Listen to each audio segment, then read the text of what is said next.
వస్తుంది అంటే నిజంగా ఆశ్చర్యం కలక్క మానదు.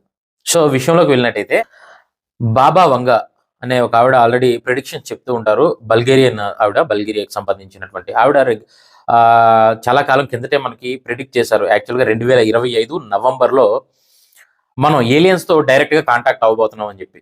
సో దానికి తగ్గట్టుగానే ఈ నాసా, అట్లాస్ ఏదైతే ఆస్ట్రాయిడ్‌కి సంబంధించినటువంటి ఇంపాక్ట్ అలారం సిస్టమ్ ఏదైతే ఉందో వాళ్ళు కూడా వార్నింగ్ అని చెప్పలేము. యాక్చువల్‌గా ఏంటంటే భూమి మీదకైతే రాదు. భూమికి ఎటువంటి ప్రమాదం జరిగే పరిస్థితి అయితే కాదు అని చెప్పేసి అయితే వార్న్ చేశారనమాట. యాక్చువల్‌గా విషయంలోకి వెళ్తే దీనికి వీళ్ళంతా పెట్టిన పేరేంటంటే 3I అట్లాస్ కామెట్. అట్లాస్ అనేది ఎందుకంటే మనకి యాక్చువల్‌గా అట్లాస్ అనేది ఒక టెలిస్కోప్ అనమాట.